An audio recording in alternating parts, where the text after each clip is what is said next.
Nearly 24 law enforcement agents surrounded this suburban Texas home early Wednesday morning. Inside, 62 undocumented immigrants, mostly from Central America. It's clear that there was food being made, plates, a lot of flies all over the place, but every inch of tile in this house had someone sitting on it when the agents busted through the door. In our sanctuary cities, our people are not disobeying the law. These are law-abiding citizens. 2 NYPD police officers getting outnumbered and savagely beaten by a large group of illegal immigrants near Times Square. These are law-abiding citizens. And now look at this. Here's one suspect flipping the bird to the cameras. He could care less. Another blows kisses as he smiles and laughs. In our sanctuary cities, our people are not disobeying the law. The message to all Americans as they go back to the shelters that we paid for. Yeah, who are these people? I mean, look at this guy. Clearly, you didn't come here pursuing the American dream. You came here to flip a bird after beating up a police officer. These are law-abiding citizens. Don Rosenberg's son, Drew, was on his way home from law school in San Francisco when he was run over and killed by an illegal immigrant. Should undocumented immigrants arrested by local police be turned over to immigration officials? No.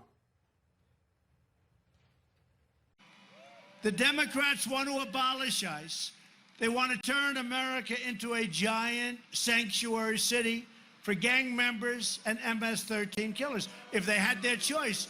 An illegal alien is charged in the March 24th rape and murder of jogger Carolina Cano. Jorge Rios had been deported 2 times from the United States before returning illegally a 3rd time. In our sanctuary cities, our people are not disobeying the law. So it's not a question of giving sanctuary to someone who is guilty of a crime. The fact is, sanctuary cities keep people safer, they keep people healthier, and they keep people educated. The left doesn't even acknowledge these American tragedies. They're too busy trying to demonize Trump on this and score political points.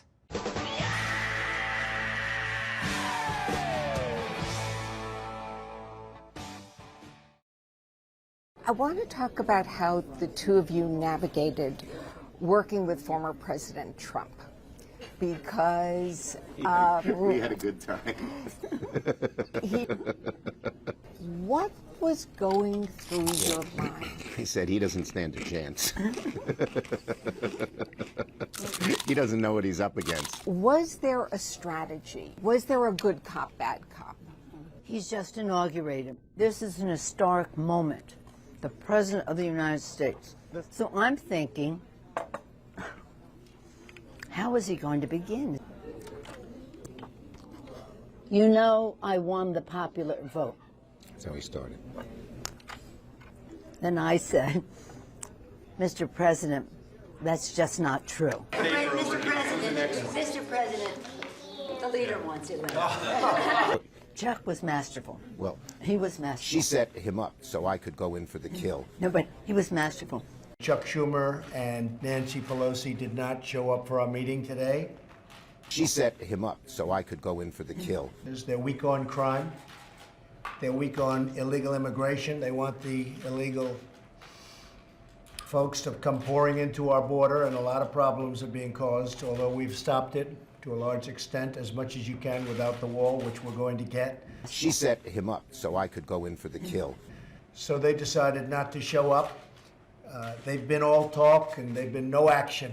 She set him up so I could go in for the kill. In the Senate, we need 60 votes. No, but in the House, and we don't you have. could bring it up right now. Yeah, but I today. can't, excuse me, but I can't get it passed in the House if it's not going to pass in the Senate. I don't want to waste time. Well, the fact is, you can get it started that way.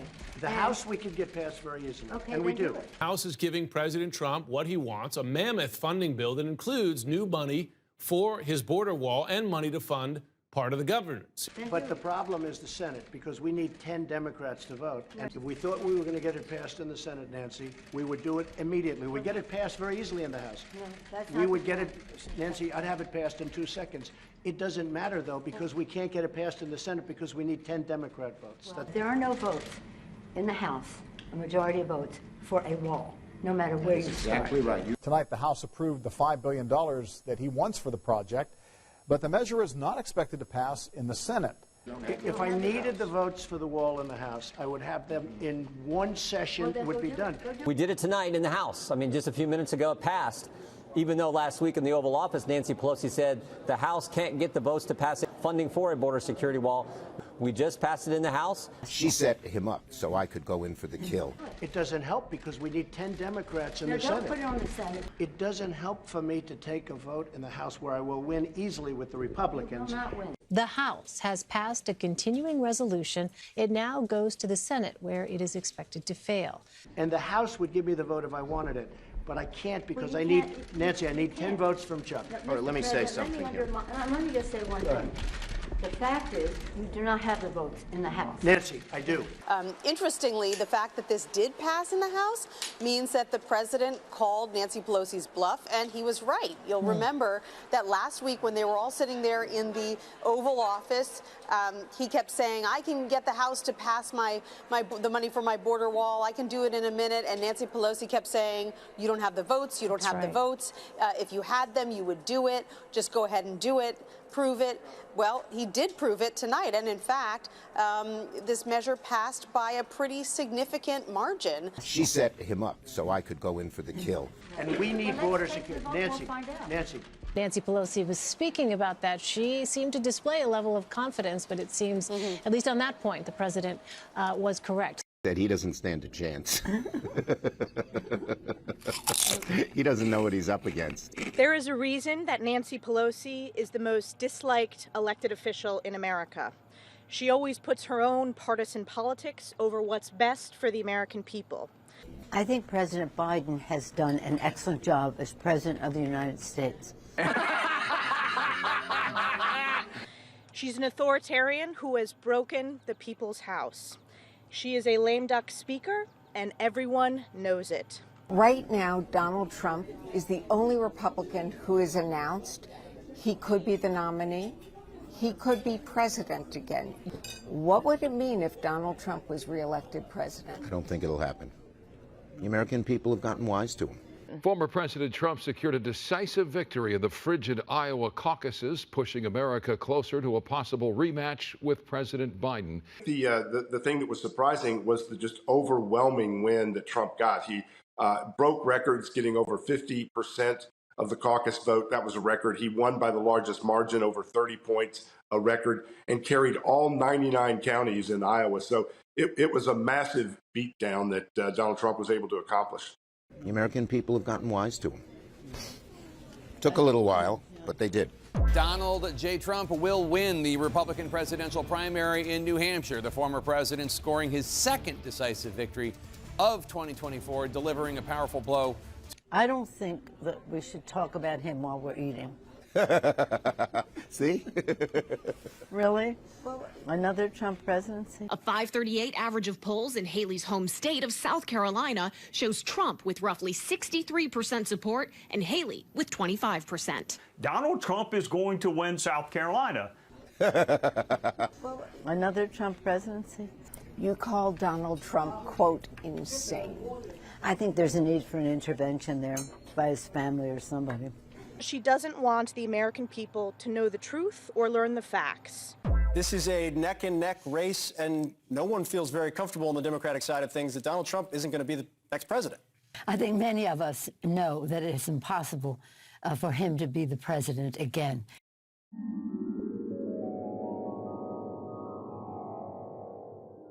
But he's sort of beaten the odds in terms of a lot of people. Well, yes, but you know what? He's not going to be president. He is not, Donald Trump is not going to be president of the United States. Take it to the bank. Okay. I guarantee it. All right, all right.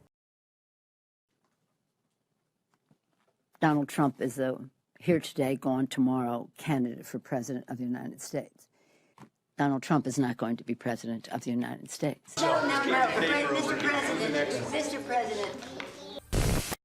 Last night, President Biden mocked Donald Trump, called him a little confused. He said Trump can't tell the difference between you and Nikki Haley. Now, let's put aside the substance of what Donald Trump was trying to say, which was not true. You know, did you know they destroyed all of the information, all of the evidence, everything? Deleted and destroyed all of it. all of it. The Democrats decided to basically destroy or hide or lose a lot of those documents, which means that we're depriving President Trump of his right to see all the documents, all the information to prepare a defense. Now, let's put aside the substance of what Donald Trump was trying to say, which was not true. Did you know they destroyed all of the information, all of the evidence, everything? This is outrageous. And again, whether you like Donald Trump or not, the Biden administration, the Democrats have weaponized the criminal justice system to go after their political opponents. Joseph Stalin would be proud. A big portion of the media is cheering this on. Mainstream media is just, get him. You know, they all have Trump derangement syndrome. I know that there's a lot of Democrats out there, and even some Republicans and independents, that don't like Donald Trump. If you allow this to happen to Donald Trump, they will do it to you. But you have said that you think Trump has cognitive disorders. Do you think age and mental acuity are fair lines of attack? Anybody can get a name mixed up. 7 times is kind of a lot. We've seen nothing that we can work, but I can work with President Bush on, and I'm disappointed because I thought that there might be some interest because of what he said in the campaign. And they are not with President Bush. Excuse me. I'm so sorry, President Bush. First he tries to charm you. President Bush tries to charm you. President Bush tries to charm you. The Affordable Care Act. President Bush has come out against that. President Bush has come out against that, as you know. And a lot of those people voted for what's his name? Yeah. The President of the United States. The party of Lincoln cannot survive as the party of Bush. Excuse me, of Trump. Anybody can get a name mixed up. 7 times is kind of a lot. Nancy Pelosi is attacking Trump's mental fitness, accusing the former president of having cognitive disorder, but then she herself got confused. Well, let me just say I'm not going to spend too much time on Donald Trump's cognitive disorders. He tried to say that Nikki Haley did not allow the National Guard to come, but it was Nancy Pelosi. It wasn't nobody. It was Donald Trump. 7 times is kind of a lot. But the fact is, he was lying about the fact that he would not send the National Guard to the Capitol when Chuck Schumer, Mitch McConnell, and Nancy Pelosi were begging him to do it all day. We offered her 10,000 people, soldiers, National Guard, so whatever they want. They turned it down. They don't want to talk about that. It is a fact that in December of 2020, Nancy Pelosi was made aware of potential security threats to the Capitol, and she failed to act. It's really a tragedy that they did not send the National Guard earlier. Then on January 4th, the Capitol Police Chief, Steve Sund, began the process of now seeking permission from the office of Nancy Pelosi and Chuck Schumer to, in fact, deploy the National Guard. Now, the House and the Senate Sergeant-at-Arms, they denied this request. Why weren't they called before this hearing? He refused to do it, causing death, damage, destruction, defecation, and all the rest. On January 4th, a meeting took place in the Oval Office. President Trump, in that meeting, requested that up to 20,000 National Guard troops be made available for security at the Capitol for January 6th. So it wasn't about, let's put aside what he was talking about. He was lying about what he didn't do, 10,000 troops, which he wasn't sending. But it was me. Did you both ask for the National Guard to be called up? We've made that very clear, not just once, but on numerous occasions. It is a fact that the U.S. Capitol Police raised concerns, and rather than providing them with the support and resources they needed and they deserved, she prioritized her partisan political optics over their safety. Did Donald Trump, a day before, on January 5th, tell his Secretary of Defense, Christopher Miller, to request 10,000 guardsmen to protect the Capitol? The president asked if I was watching the event on television. I replied I'd seen the coverage of the event. He then commented that they were going to need 10,000 troops the following day, unquote. So that call was made, all right, to then Secretary of Defense, Christopher Miller. See, when he lies, I mean, he's a constant liar, but when he lies, Sometimes you have to listen to him.